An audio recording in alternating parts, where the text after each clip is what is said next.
virtual camp of Company K, 67th New York Infantry, also known as the 1st Long Island Volunteers. And, well, normally we would be offering up our educational program in person, live at your school. However, as you can see, we've had to adapt to the times just like all the rest of you.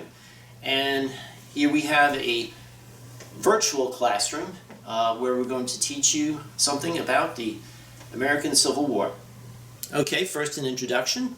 My real name is Max Kenny. However, when I'm in uniform, I am Lieutenant William Kent of Company K of the 67th New York Volunteers.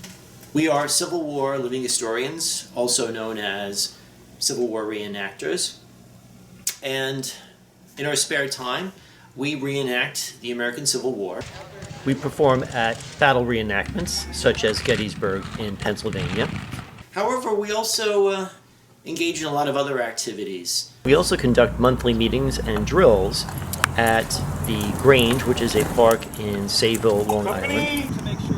We also hold living history encampments at the Grange and at various historical societies throughout Long Island, where we teach the general public. We march in parades, both here on Long Island and at other historical locations, such as Gettysburg. We perform ceremonies at cemeteries and at special historical events. And most important, we also perform at a lot of schools. We conduct a lot of educational programs. Our primary mission is to educate and to preserve Civil War history, as stated in our New York State Charter. And we believe that the best way to do this is to act the part and to teach both students and the general public alike. We're all amateur historians. We study the Civil War extensively through books and a lot of other primary materials. In this first video, we'll start at the beginning with the formation and enlistment of the original 67th New York 1st Long Island Volunteers. The American Civil War was the bloodiest war in American history. After 11 southern states seceded from the Union after the election of President Lincoln in 1860, what followed was 4 years of fighting, resulting in an estimated 750,000 U.S. soldiers dead. If you add up all the wartime deaths from American war, starting with the Revolution up until today, it still wouldn't totally amount killed during the U.S. Civil War. And if you add in the civilian casualties, the estimates actually rise up to about 1 million. Now, to give you an idea of just how bad things were then, if the Civil War happened now, you would need to kill off 10 million Americans, which would be the equivalent of wiping out every man, woman, and child in all 5 boroughs of New York City, plus Long Island. That should give you an idea of just how bad those times were. No one escaped the impact of the Civil War. And remember, this was particularly tragic because this was Americans fighting Americans. You had fathers fighting sons, you had brothers fighting brothers, you had families torn apart, and the southern U.S. was devastated to the point where it took nearly a century for it to recover. Not to mention that it fundamentally changed America on every level, from abolishing slavery into forging a common national identity. Yet at the start of the war, much like at the start of most wars in U.S. history, many people thought it would be over just like this. Well, they were sorely mistaken. Few people at the time foresaw just how long and just how bloody this war was going to be. The American Civil War began with the Confederate attack on Federal forces at Fort Sumter in Charleston Harbor on April 12, 1861. President Abraham Lincoln then called for 75,000 volunteers for a 3-month enlistment to crush the rebellion.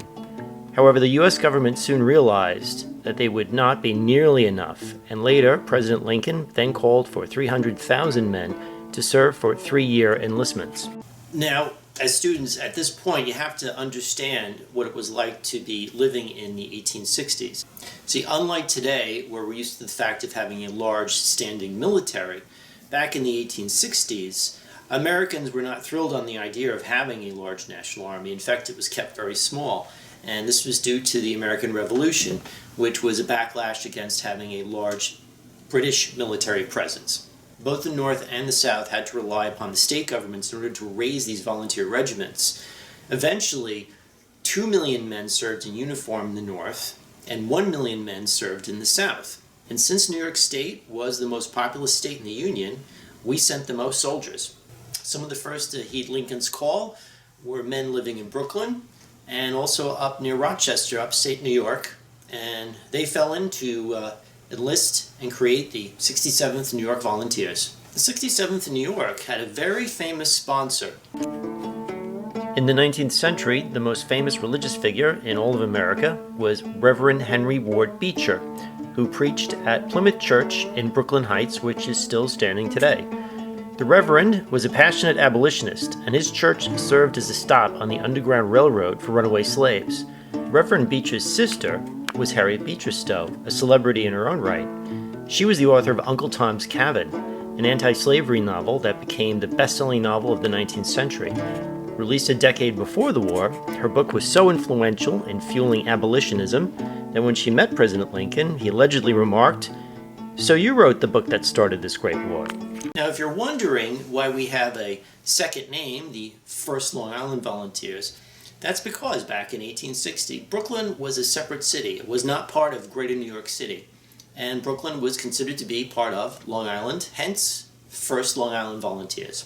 The basic building block of the U.S. Army was the regiment, which consisted of 1,000 men on paper, and those 1,000 men were divided into 10 companies of 100 men each, and the companies were named by letters from A through K. The 67th New York was mustered into service on June 24th, 1861, and they were sent to makeshift camps such as South Brothers Island and existing bases such as Fort Hamilton and Brooklyn for their training. After which, they were sent down to Washington City, as Washington, D.C. was called at the time, and from there, they were sent to the front. The 67th New York 1st Long Island Volunteers served faithfully and honorably throughout its whole 3-year enlistment, participating in many of the major battles, including Gettysburg. Many of the veterans of the 67th New York, after mustering out, wanted to see this to the end, so they re-enlisted with the 65th New York Infantry, and they fought until the very end of the war in 1865. Now, as part of this virtual classroom, we like to repeat, as we do in person, that our job here isn't really just to throw you out a lot of facts and figures. That's something that your teacher should be doing. We think it's a lot more interesting to show you what it was like to be alive at that time and what was life like as a Civil War soldier. And we're going to talk about all the basics, such as what we wore, what we ate, what was life like in camp, what happened if we got sick, and of course how we fought. Now at this point we can take questions, and we'll be using Google Meets, and you can fire away and we'll answer the best we can.